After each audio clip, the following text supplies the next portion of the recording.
going to have in the Faculty of Education.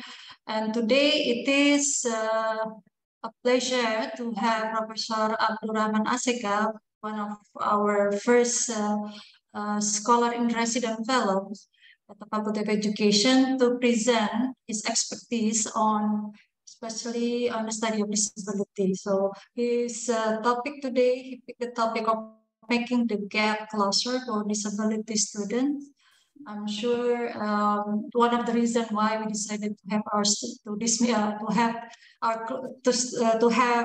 our educational research class moved in the morning so they can listen to the talk, because this topic is very important. So hopefully they would learn a thing or two from your talk today. So we are expecting many students will join soon.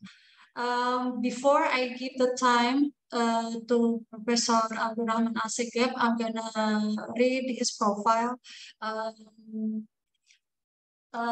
Maybe okay, I'm gonna read the profile. I'm sorry, I'm alternating between my laptop and my computer's desktop. Dr. Abdurrahman Asegaf is a professor at Sunan Ampel State Islamic University, or IAIN UIN Sunan Ampel, Surabaya. So his current affiliation is at the Faculty of Islamic Education and Teacher Training, Sunan Ampel. He's a prolific writer. He's been authoring a number of publication from the Islamic education. And then he's been appointed to many positions, important positions, including having some exchange program in some prominent university, like in Cairo University in Al-Azhar, and also some Western University in, let me check here. From Japan University, Hokkaido University, Sapporo in 2011. He also been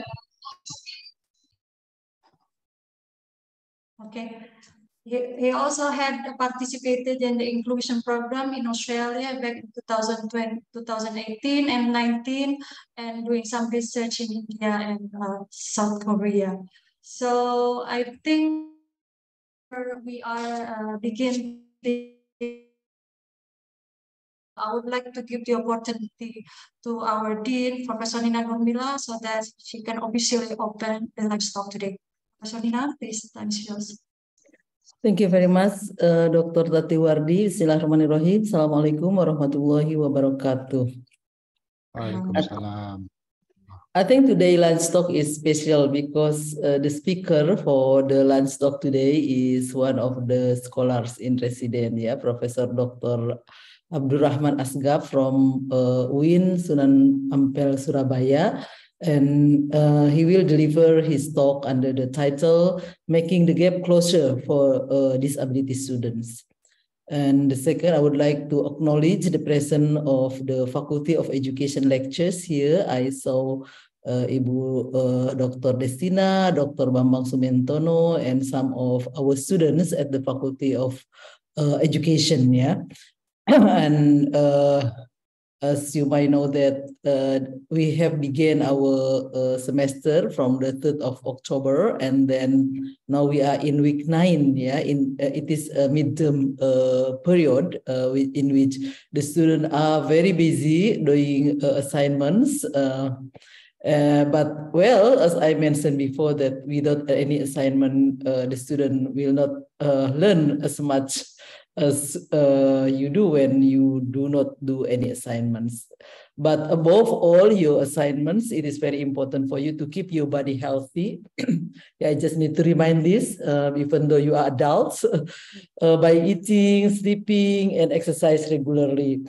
Actually, having exercise, it can make you sleep better, and your blood circulation can make you think well, And in my study time, I just cannot understand if there is someone or one of my friends told me that, oh, I have no appetite to eat because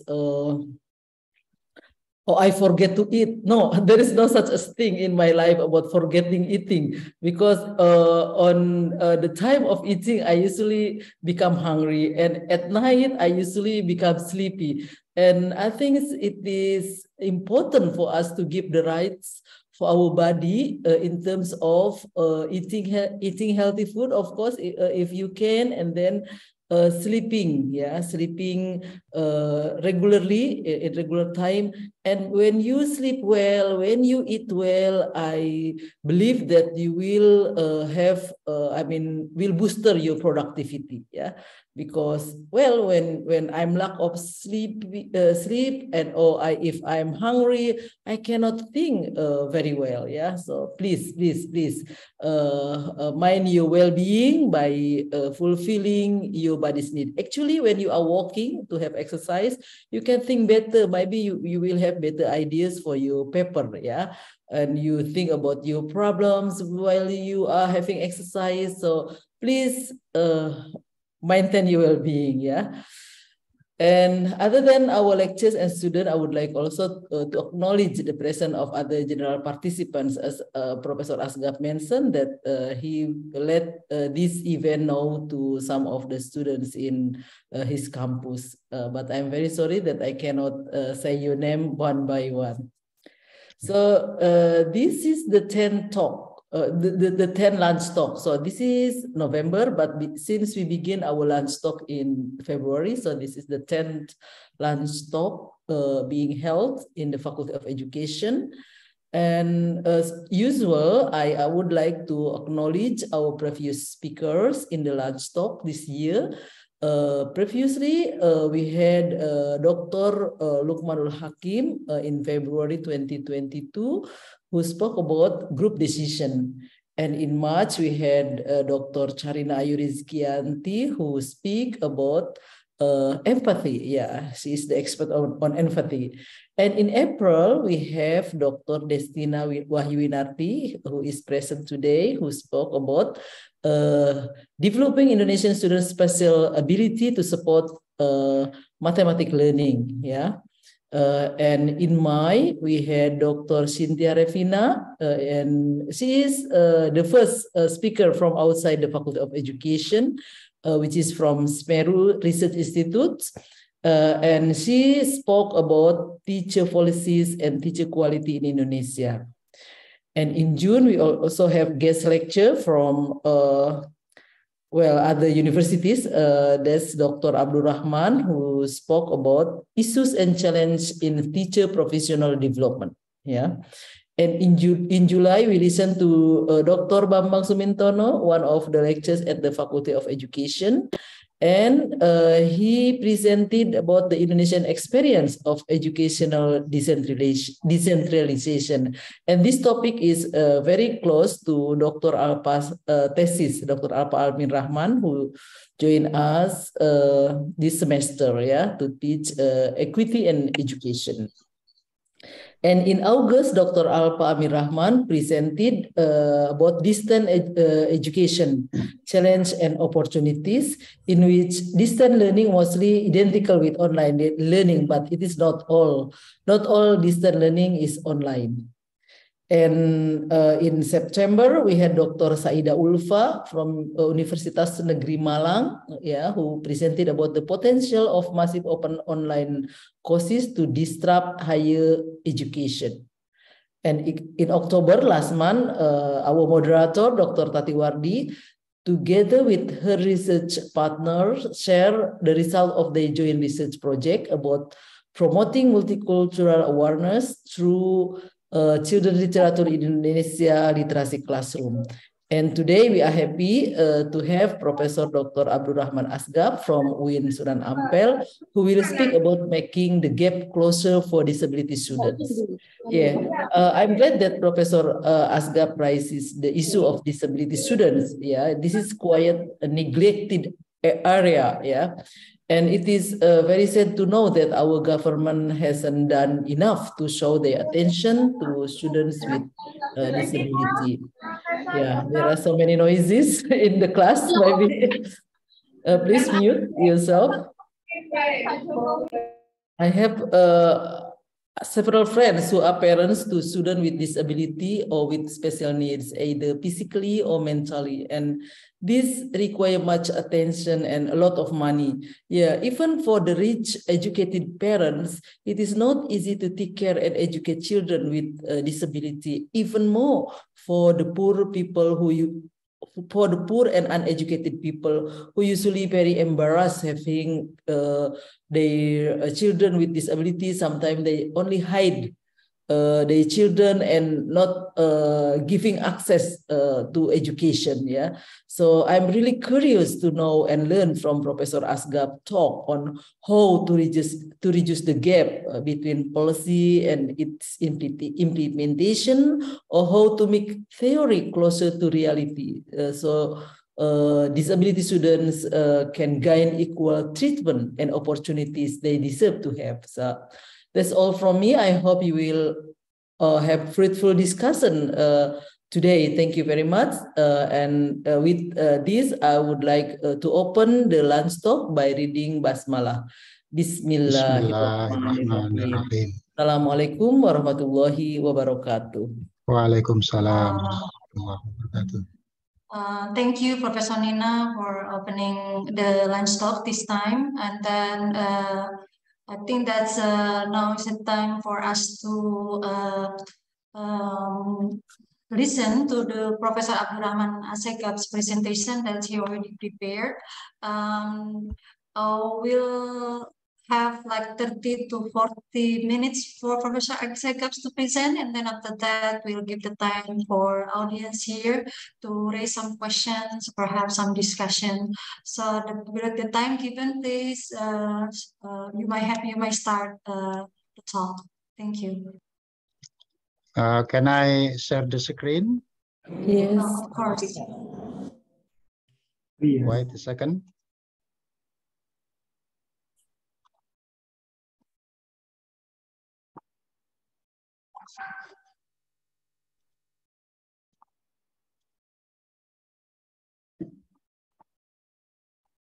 Assalamualaikum warahmatullahi wabarakatuh. Waalaikumsalam warahmatullahi wabarakatuh. Praise to Allah and greeting and blessing to the Prophet Muhammad Sallallahu Alaihi Wasallam. And I am glad to be here talking about making the gap closer for disability students. But I very sad not to deliver the subject in a face-to-face meeting and just online. And I will talk much about disability student in 3 areas. The first is how global shifting paradigm and national policies to disability student, and the gap in education or in labor market, and how to make the gap closer by optional learning strategies for disability students. Before everything, I would like to present statistical data from many resources. The first is from Global Monitoring Report in 2015. It was indicated that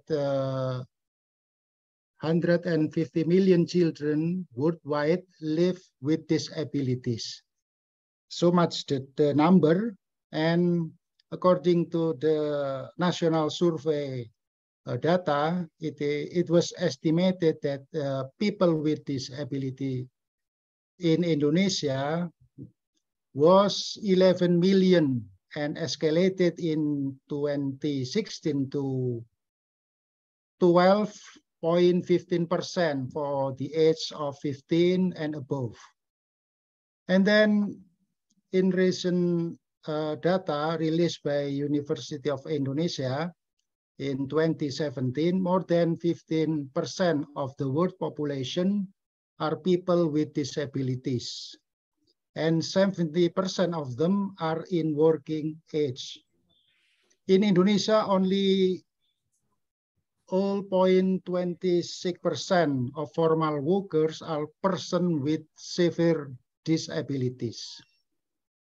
Talking about the student, there were 229.203 are in disabilities.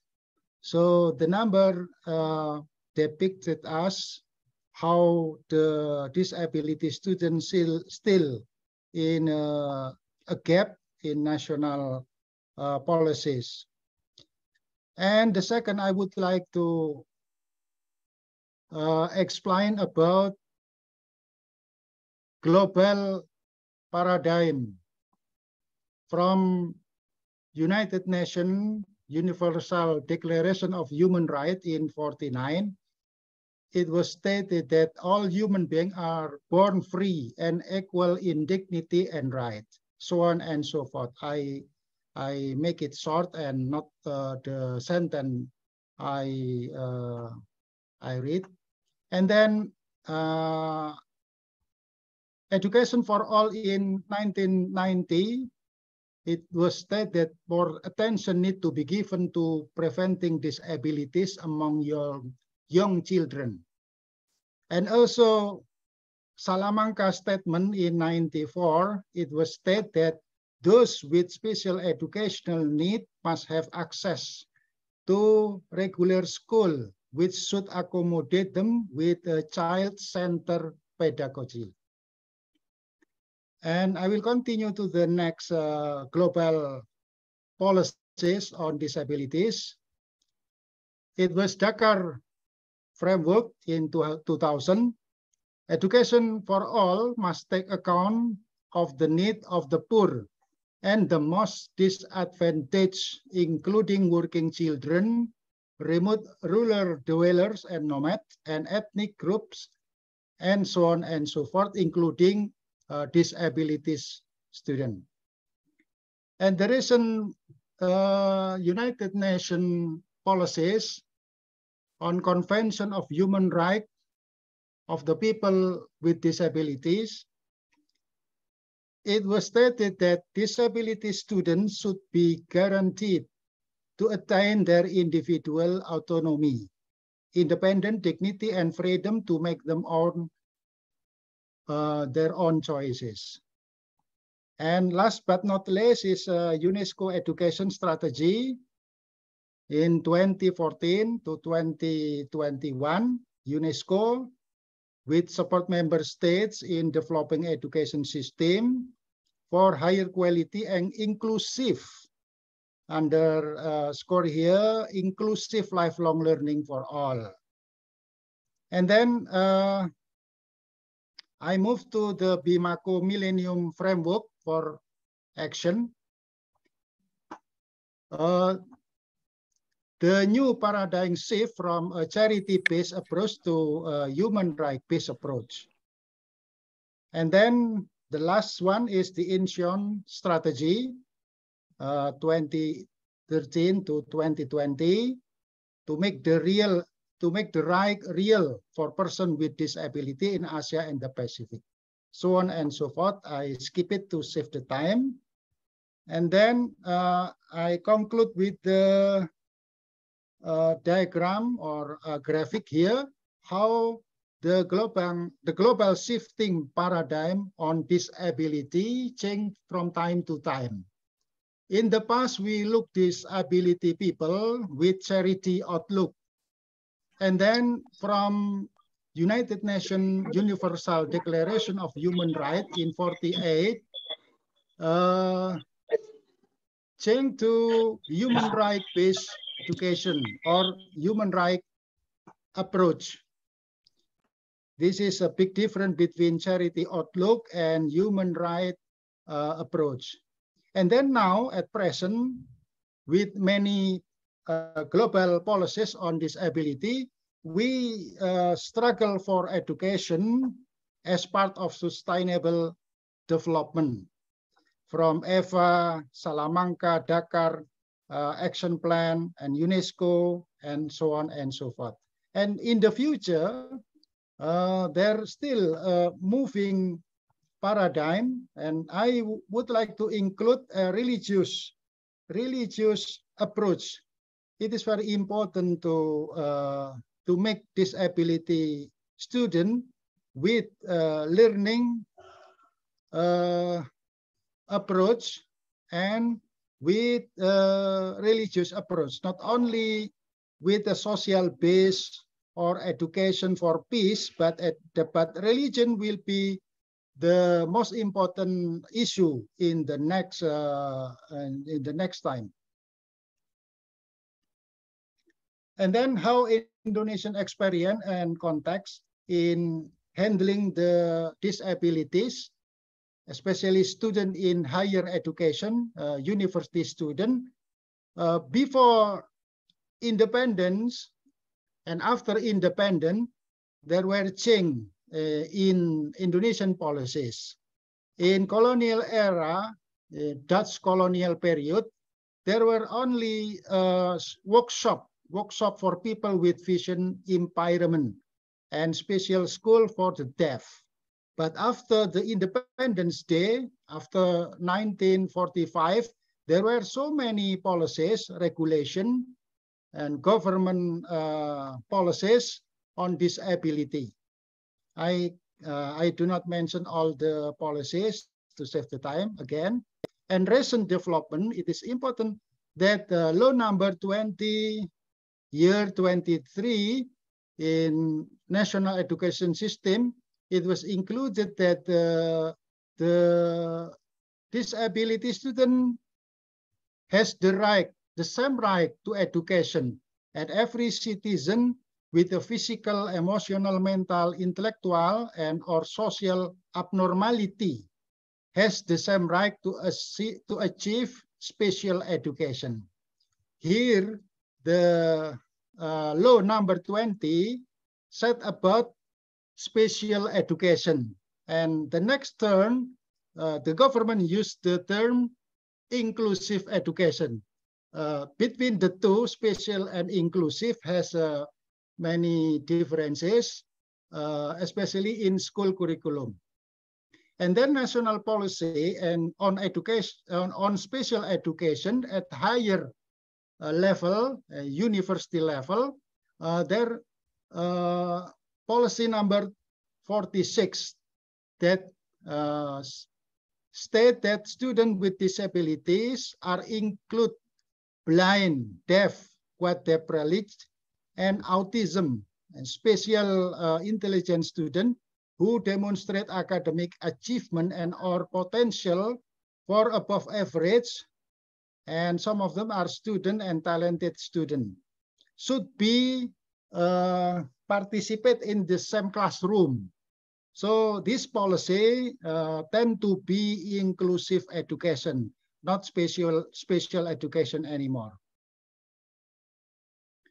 Sometime in Indonesia, there were extraordinary school, sekolah luar biasa.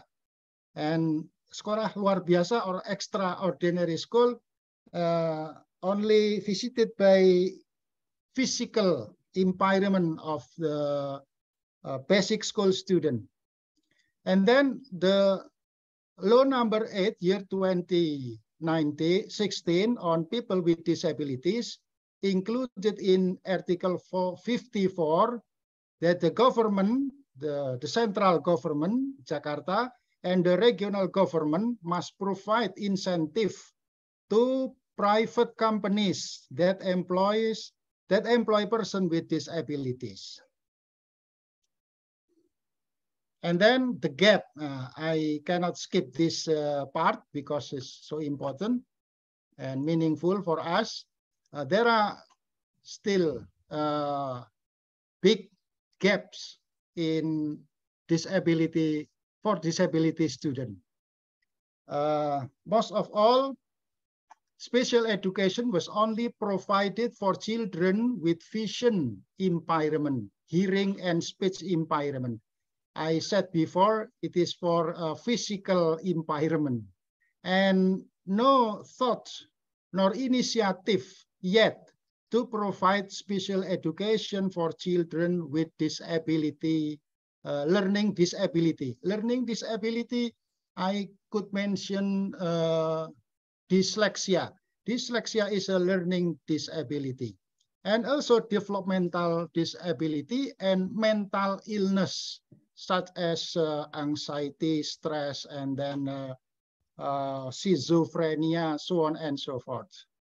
And then the gap still open widely because most schools refuse children with intellectual disability due to several reasons, such as the unavailability of trained teacher.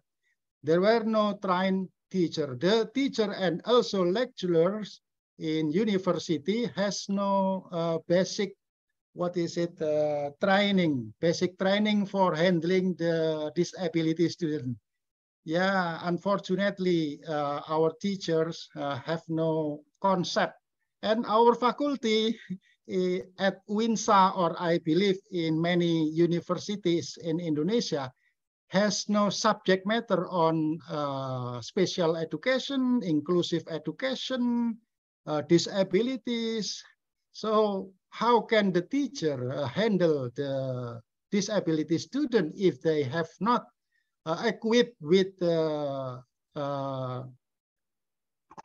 concept of inclusive education? And problems include student input.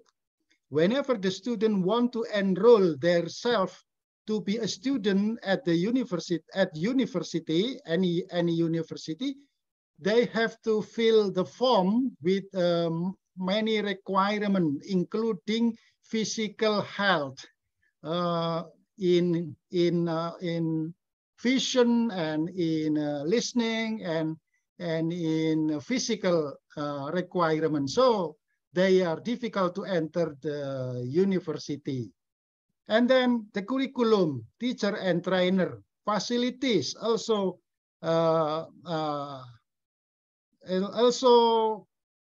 make their enrollment difficult.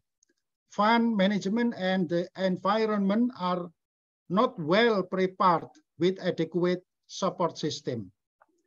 And about the university student, mostly are designed for common student without anticipating any possibilities of disability student. And most commonly found that policy is not clearly stated by the government, I mean by the state government, what it is, extraordinary, special education, special need, inclusive education, what are the boundaries between the terms, are not clearly defined. Handicap impairment, and then physical impairment, so on and so forth, or policy is not implemented. I agree with Professor Dean, Professor Nina, that there still a gap between policy and implementation, theory and realities. Yes, that is the problem until now. Countries reported that some schools were not aware of inclusive education policy and did not receive any training how it should be implemented. Also in labor market, I saw here in display PowerPoint, in statistical data, I would not to read all the numbers, but engagement in formal sector consists of 22% people with disability if compared to people with without. If compared to people without disability, 40%. So double. The gap is still big between the two. And unemployment disability for severe disability rise to amount to 8.40%. It is very big because the severe disabilities cannot do anything for job vacation. And then how to make the gap closer through optional strategies. made by government of Indonesia, strategies and program have largely been insufficient or inappropriate with regard to need of children and youth who are vulnerable to marginalization and exclusion. And this is the segregation, integration, and inclusive. I would like to make the difference between the three. Segregation is separation between school, so they are excluded. Extraordinary without extraordinary, luar biasa dan tidak luar biasa. It is education here treat distinctly different between disabilities and without disabilities. And the most frequent education for disabilities in Indonesia, the government support inclusive education, but there are so many obstacles here that are students included in the same classroom, regardless of how severe the disability might be. And the teacher, as I mentioned before, cannot handle how to make the disability student understand their teaching, because whenever the teacher display a PowerPoint or animation or videos, the disability student cannot understand what the teacher and lecturer said about the subject, because the teacher themselves cannot explain how the disability student understand the subject. So this is a very common factual, empirical in our school. So I propose a new type of school integration. Integration which integrate between the two, segregation and inclusive. Segregation and inclusive school. Students with disabilities in integrative school were not excluded anymore in spirited school and must be integrated in the same system and the same curriculum in the same school area or the same building.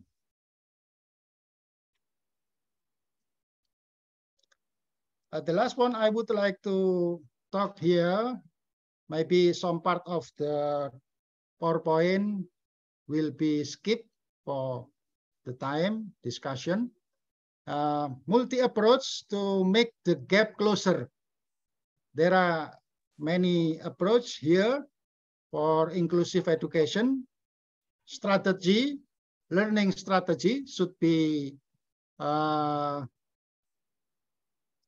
implemented in classroom setting and supported by government policies, also equipped by adequate facilities such as braille books,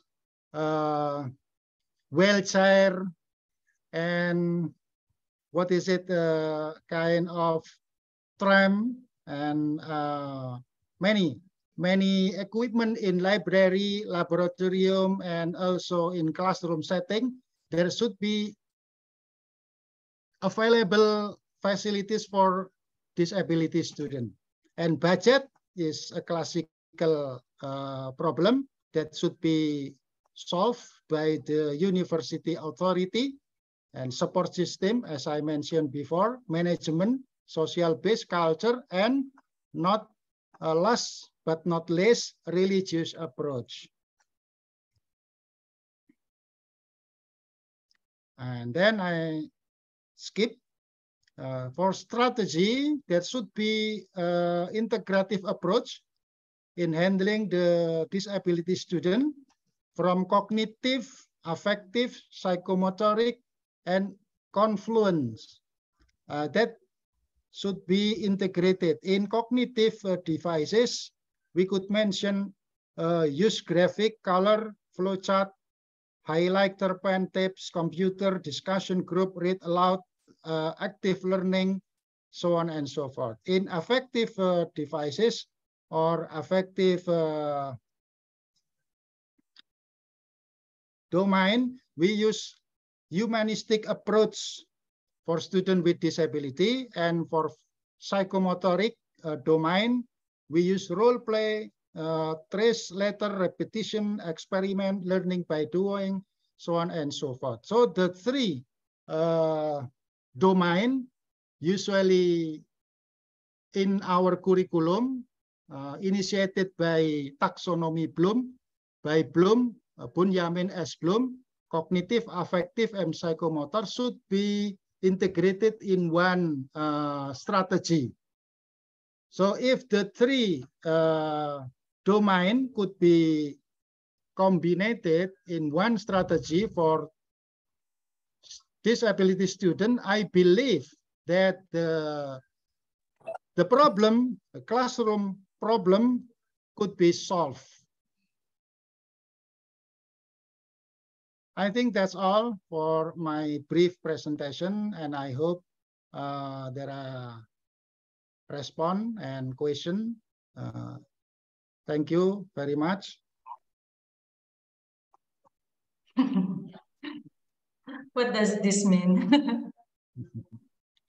Syukran kasir. I found, yeah.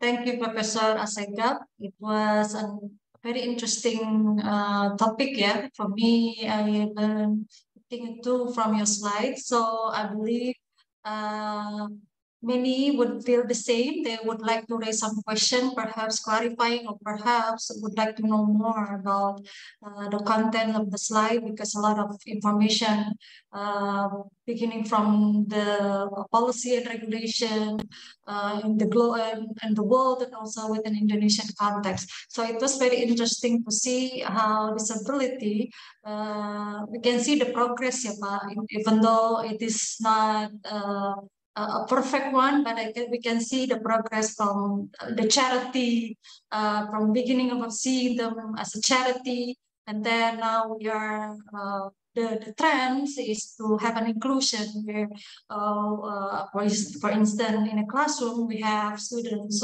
with disability. They can work side by side with student, yeah, what we call a normal student. So it is a trend that we are. I think it's a progress, yeah. So I would like to invite some of the questions, perhaps from students or faculty that are here. I haven't seen anything on the chat box yet, but I would like, perhaps I will start with my own question.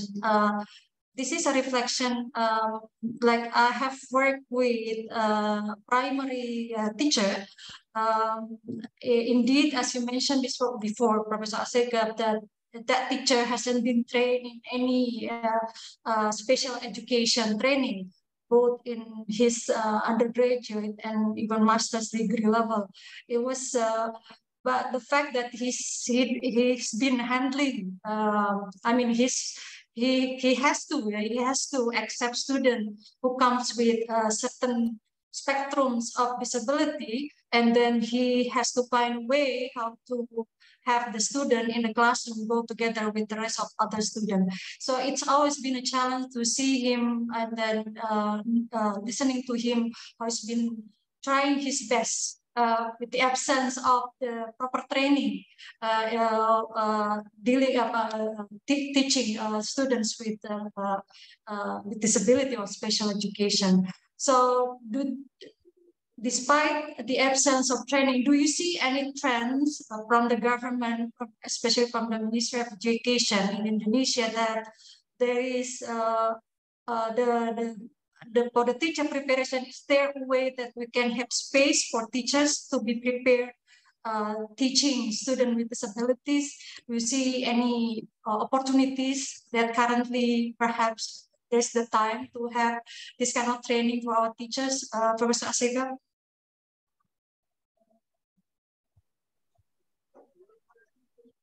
Yeah, thank you.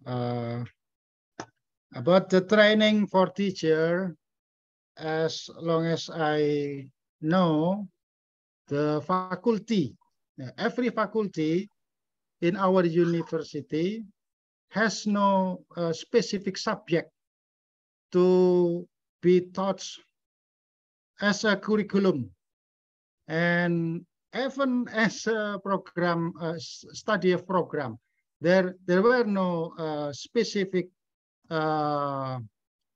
study of program for disabilities.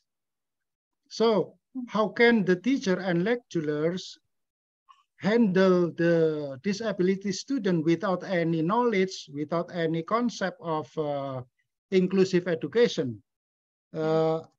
I propose to make the redesign of our curriculum to include inclusive education or disability studies.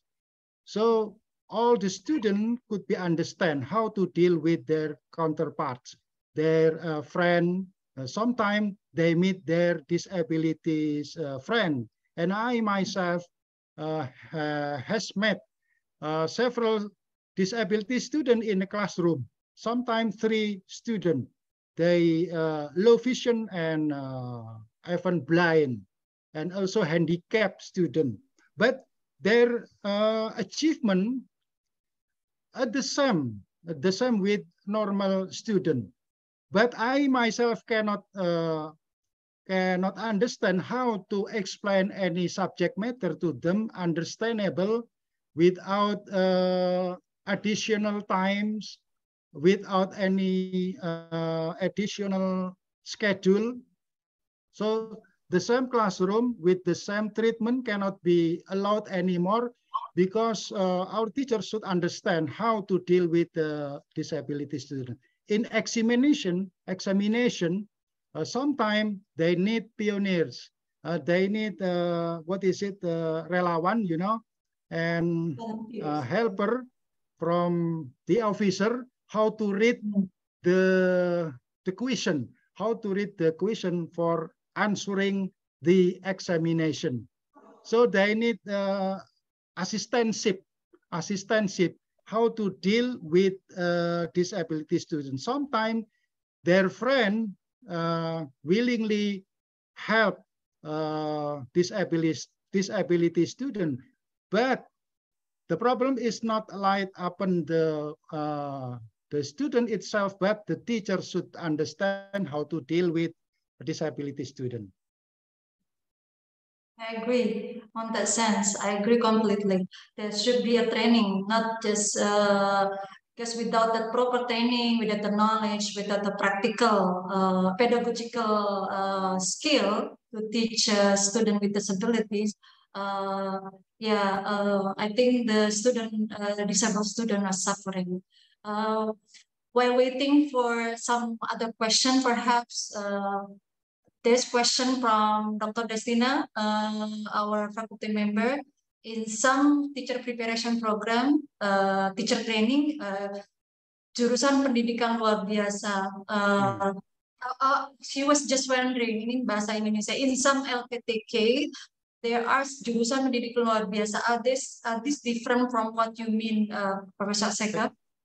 Extraordinary. Yeah. Maybe Dr. Destina would like to clarify her question. Thank you, Bu Tati. Yeah, I'm not sure what is the term in English, but as my experience, I have some friends who take this specific major as jurusan pendidikan luar biasa. So I was like, I'm wondering, are these different than what you explained? Because what you cover actually is more than just physical disabilities, but you also mentioned about mental illness, etc. So I think for some disabilities, I think this jurusan pendidikan luar biasa sort of like cover that part, because this teacher students, they are trained. Yeah, they are trained to be someone who going to teach those special students. So do you mean like we need to add some other major, or actually this is different than what you talk about? I'm just not really clear. Yeah, thank you. I just read your question in chat room and talking or questioning about Department of Extraordinary Education. It is already existed in some university. I know also about the Yogyakarta State University or Universitas Negeri Yogyakarta. It has a Department of Extraordinary Education. And yes, I agree that disability or inclusive education is part of extraordinary education. And the student there will be taught about inclusive education and how to deal with disability students. And the teacher is familiar with many concepts of inclusive education. But what I talk about faculties and subject matter curriculum is in Islamic University at UIN. At UIN, there are no Department of Extraordinary Education. No single UIN. No single UIN has a Department of Extraordinary Education. Why do you think we don't have that kind of preparation in Islamic higher education, Professor Asengab? Yeah, maybe we need support from the Ministry of Religious Affairs to open the new department and not only extraordinary but inclusive education, because inclusive education is a national policy and that should be implemented in our curriculum. Yeah.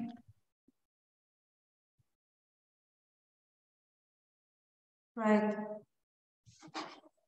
Okay, I just got a brief note from Pak Bambang. It's special ed. Typically, in the terminology that we use in the literature, it is called a special education, which I think it would cover both physical and then mental, mental issues in terms of some disabilities.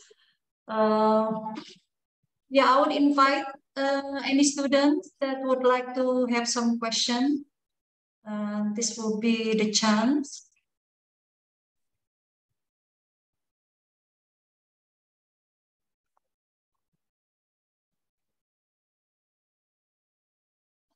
Ibu Tati, may I ask the question if there is no question yet?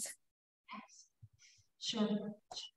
Okay. I would like to know your research, Professor Abdurrahman Asgab, on disability issues that you presented. Have you done your research, for example, going to the field, interviewing parents and students with disability about their expectations, their condition, and how do you push the government, for example, based on your research, in order the policy and its implementation really can make the gap is closer? That's my question. Thank you.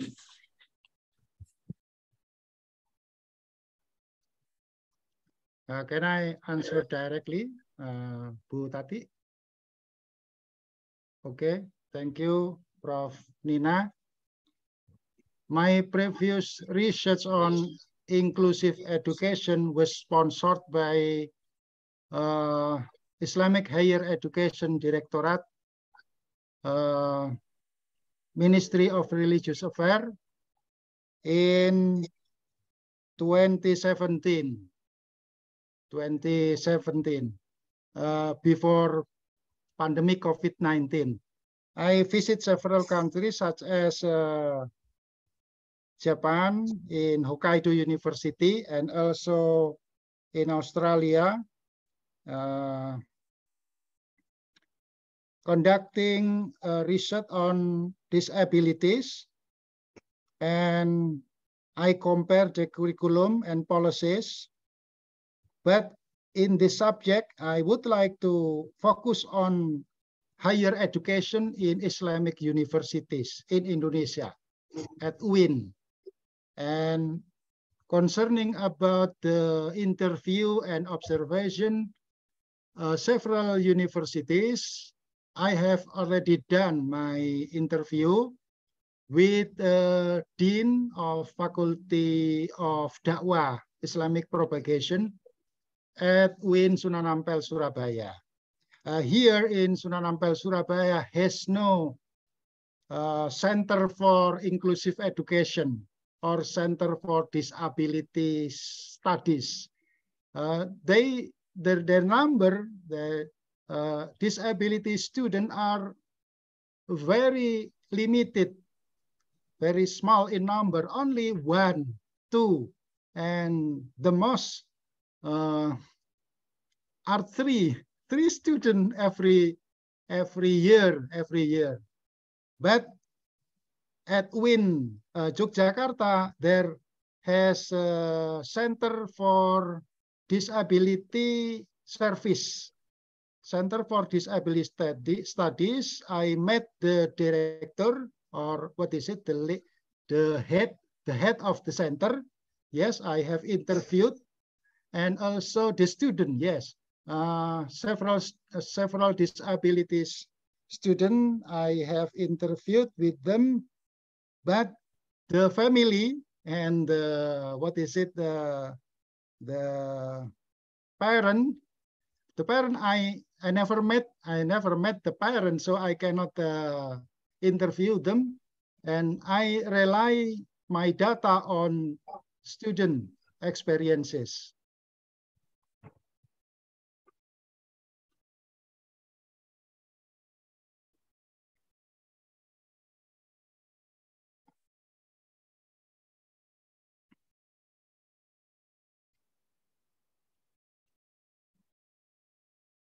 Okay, thank you, Prof. Asgaf. All right. I think we have one question from one of our students, Abdul Baru. In the chat box, he said, in your view, is inclusive education a myth in school system, or is it a policy designed to meet the global demands with the proper consideration?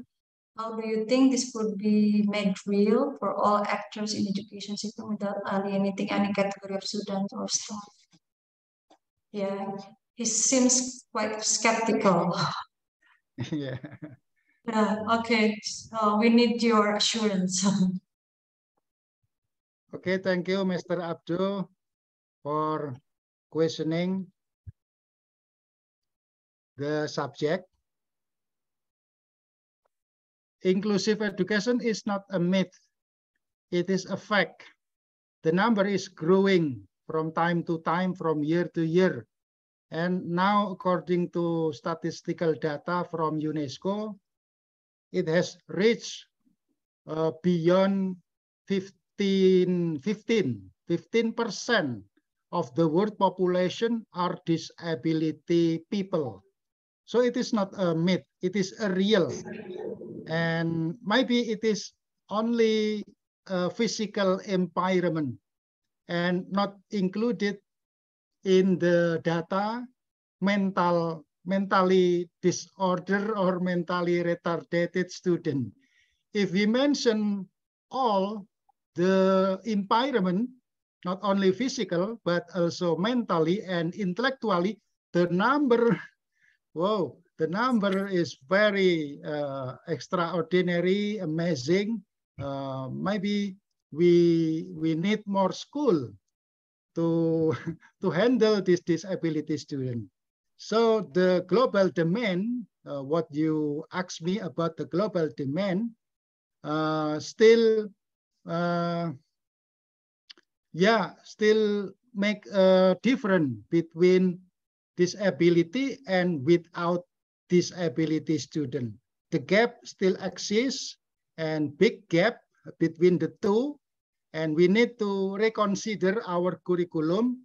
Yeah, maybe we move from local to global and not the opposite, from global to local, because we hope nothing from global policy if there were no implementation.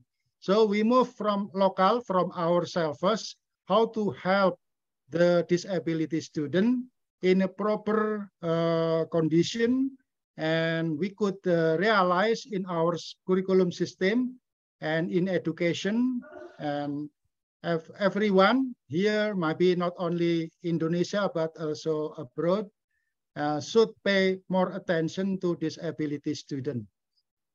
I hope it is clear for you, Mr. Abdul.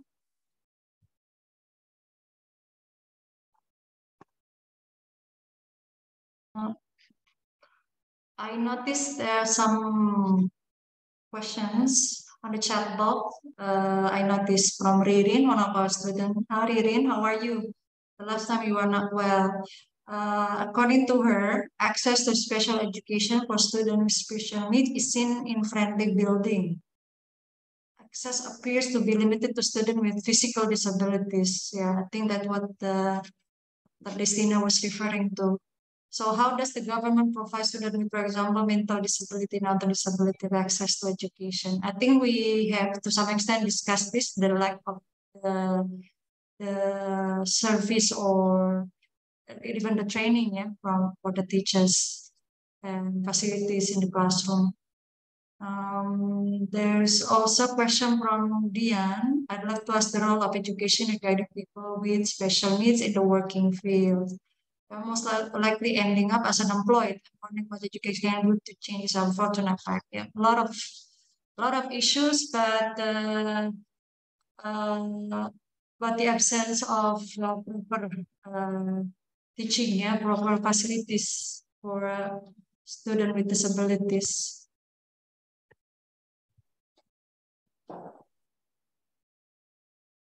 You might want to elaborate or want to answer some of the questions, perhaps? Yeah, of course. Which one I should answer first? I do not know, but the special education for students with special needs. This is another term of inclusive education. Sometimes it was called special education. And special education is not only for disability students. It is also for gifted student. Now that's the difference between inclusive and special education. Gifted students such as, what is it? Genius student, brilliant student. Whoa, they have above average intellectual abilities from normal people, maybe 130, 40, 150 score of intellectual intelligence. They are gifted student. It is a special education. And the difference between inclusive education concern about disabilities, impairment, and many of them are handicapped students. So the building, friendly building, yes, of course, they need friendly building such as escalator, and then wheelchair, and book facilities, braille, and then what is it? Voice reader, laptop with voice reader, because they cannot see or low vision and cannot read what the text in laptop or in PowerPoint.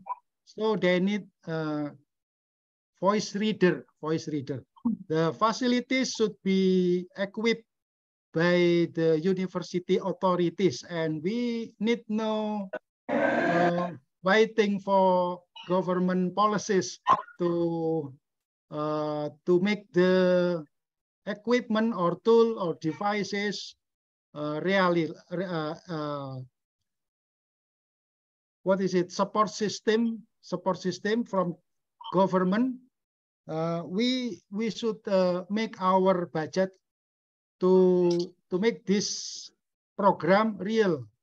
That is why many facilities for disability students should be included in our budget plan to provide their needs. And then the second question might be from Dian. I would like to ask the role of education. The role education, yeah. Let me see how education influence the employment, job opportunities. First thing, we should know that disability people mostly are poor, in poverty. They are in poverty. Their family are poor, and their children with disability also poor, so they cannot access to education. And if they cannot access the education, they have no opportunity for job market. That chain reaction between poverty, education, and unemployment. And to make the chain broken, we have to begin with education. Okay, education is the first thing to do for disability students, because education make them accessible to job market or job opportunities. If they have job, they will reach. They are not poor anymore, and if they able to financial support, they can access to education.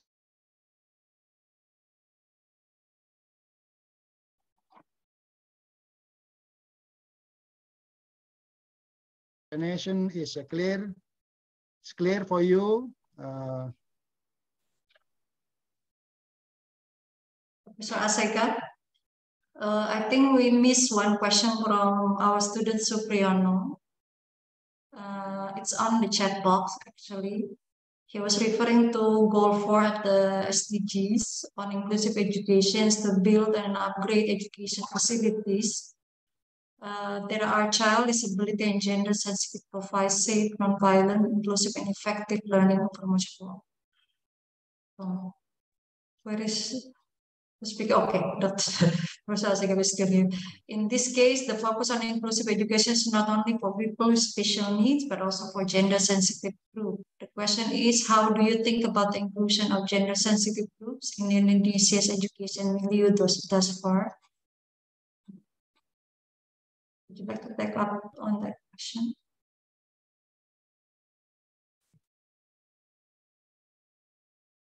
Which one is written in chat room? Under the name of Supriyono.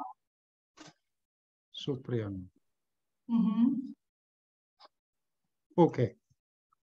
So let me understand the question first. Sustainable education. Gender sensitive. Okay. Gender sensitive, provide safe, non-violent, inclusive, and effective learning environment. The focus only, but also gender sensitive. Oh yes, between male and female, there is a gap. Also, there is a gap between the two gender. All right, mostly female student, I mean female student cannot access the education opportunity, for they have to help their family in the household. And mostly male student, not all, not all, mostly male students have the access to education if they got mild disability, not severe disability. Mild disability, we could mention such as low vision, low hearing, and physical impairment, handicap. Yeah, they can access the education, but severe disability mostly cannot access the education. So the comparison between male and female and gender sensitivity group of students also our big problem, and there is a gap between the two, and how to think about the inclusion of gender sensitive. Of course, I agree. There is no differentiation between gender groups. And talking about Indonesian policy is neutral for any kind of gender, ethnic, religion, and race. All the same for education in Indonesia. But the implementation is not so, because you know, in reality, Indonesian people are make the gap bigger, because gender and disability are social issue, different from Australia. Australian government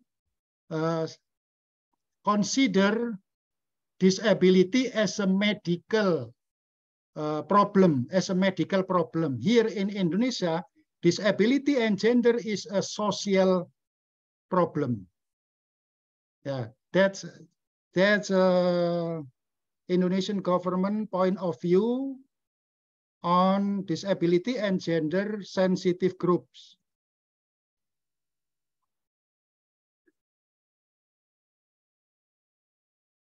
Maybe something I missed the answer, or the question is not so clear between gender and disability. About the topic, gender topic should be discussed in a different. Okay. I think Supriyono already raised his hand, and Bambang Sumintono. I think I'm gonna, we still have the time. Yeah, Supriyono can follow up from the answer that Professor Assegaf just given to you. Thank you very much, Ibu Tati. And thank you very much, Professor Assegaf, for the answer. I would like to get into more specific term when it comes to gender sensitive group. As we know that when it comes to gender issue is not only about gender equality between male and female, and there are extension as to how gender being defined. And I was thinking, like, what about third gender group, Professor? Because I think this is one of the growing concept that is most taught by people in scholar discussion as well. So how do you think about the third gender group as part of the sensitive groups in this category? Thank you very much. The third gender type, the third, right? Maybe I missed the question. The third gender is,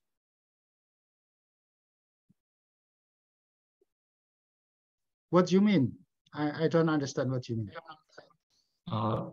Assegaf, third gender is like somebody who changed their their transgender identity from female to male or something. Yeah, it's breaking up. Yeah, the third gender is neither women nor men. in Islamic definition, it was called hunsa. Yes. Hunsa, yes.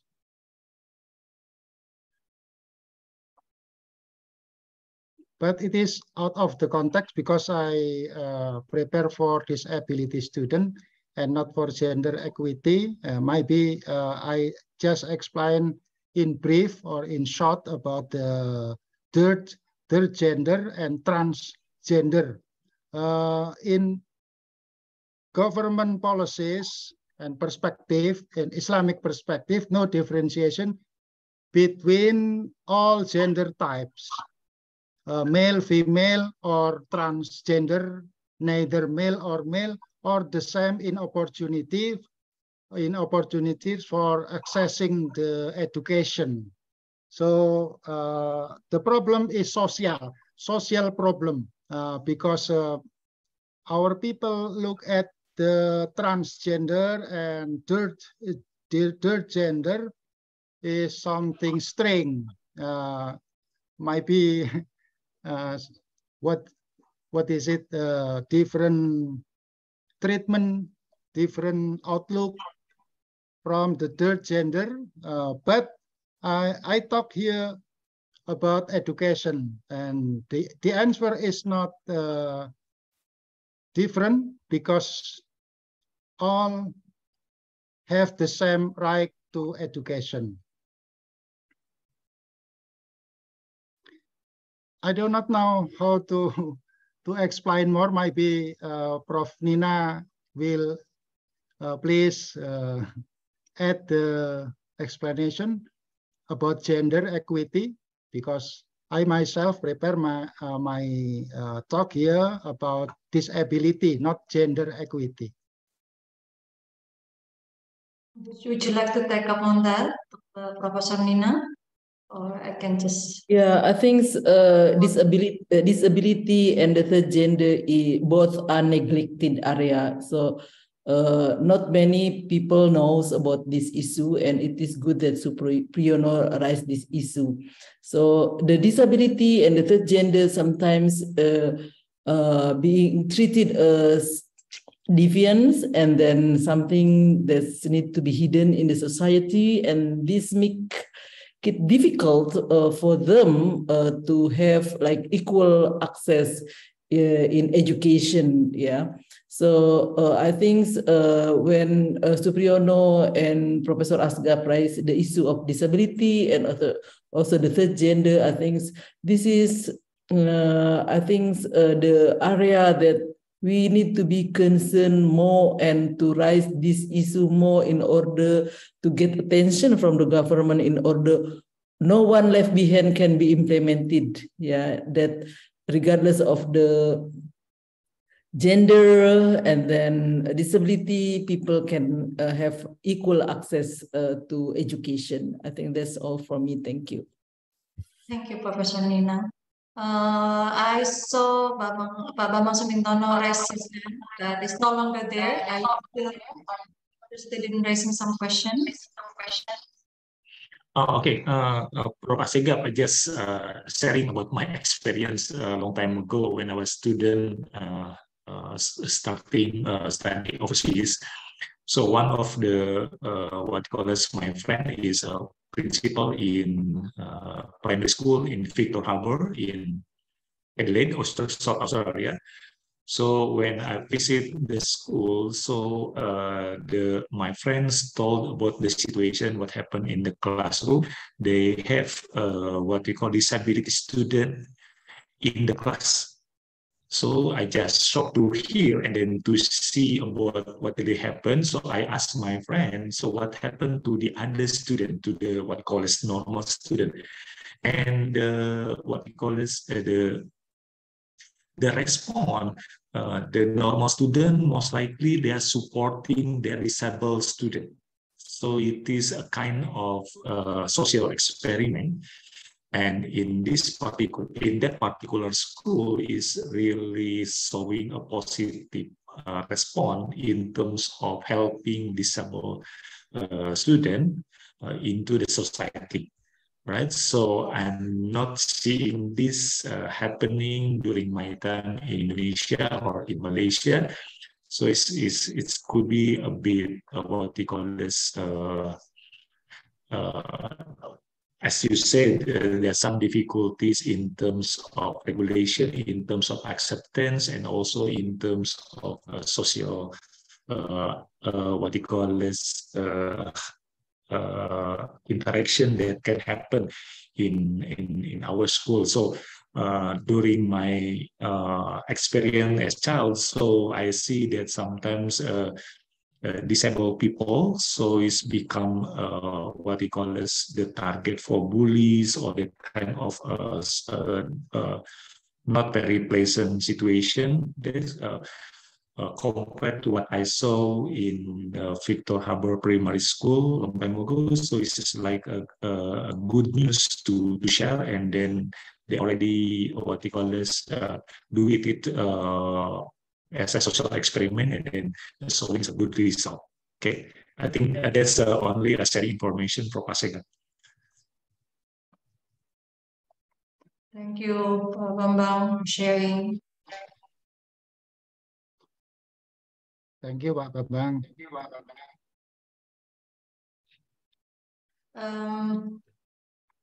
Okay. Professor Nina added perhaps some clarification, yeah. On the chat box, you can all read it yourself. To my explanation about the third gender access to education, which is very bad because many of them have become victims of violence, and therefore the dropout rate for the third gender is very high, making them more vulnerable to poverty or the discrimination of violence. Speaking of the third gender, I remember I think this year that the government already issued that allowed them to have a third gender to have an ID card. It's very important, the basic, I think the basic rights that they have been acknowledged, their rights. So having the KTP or ID, meaning that they can access any government funding and access from public access. So it is a huge leap, I think, in that sense.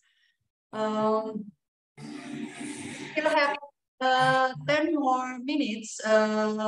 If we have some more questions from the audience, we'll be happy. If it's not, we can always wrap up the lunch talk today and giving the chance to Professor Asega to give a final note about his lunch talk today. I noticed there is Dr. Lukman. Is it Dr. Lukman? No, it's someone else. So I think since I don't see any hands, I'm gonna give the time to Asega as some final notes so we can conclude the lunch talk today. Yeah, before Professor Afgas gave a final closing statement, I need to remind the participants that in the chat box, there is a link that you need to fill in your attendance at the lunch talk. Thank you, Ibu Tati. Sure. Yes, please do fill in the attendance list. And then if you are not one of our students, please tell where you are from. So perhaps we'll give you some information about our future events, and then you might have the opportunity to visit our campus when we have conferences and stuff like that. So please do. Okay. I'm gonna give the time to Professor Asega to just conclude the talk today.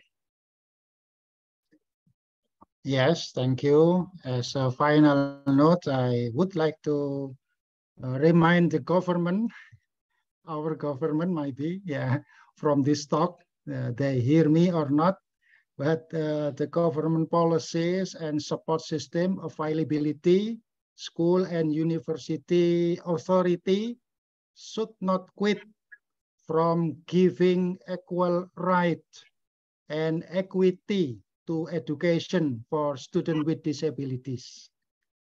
Because every student is special, unique, and mind the gap and not bigger to make the gap bigger, but to make the gap closer, and should no one left behind, especially disability students, because it is our obligation as a nation state and also as a same religion, Muslim. We should pay more attention for disability students and making new curriculum design in our faculty and give a subject matter for inclusive education. That's all. Thank you so much for your attention, and I'm sorry also if I have many mistakes about my presentation. Wassalamualaikum warahmatullahi wabarakatuh. Waalaikumsalam warahmatullahi wabarakatuh. Thank you for sharing, Professor Abdurrahman Assegaf. With that, we're going to conclude our 11th lunch talk. So thank you for everyone who spent some time with us with the lunch for the last 1.5 hours. So hopefully we'll see you again in the future lunch talk delivered by our Scholar in Residence Fellow, Dr. Umi, if I'm not mistaken. But yeah, so with that, my name is Tati Duria. So I'm gonna say thank you, and then stay safe, and then Assalamualaikum warahmatullahi wabarakatuh. Waalaikumsalam warahmatullahi wabarakatuh. Terima kasih Prof. Asgaf. Thanks all. Thank you very much. Terima kasih semuanya. Mohon maaf. Thank you for sharing.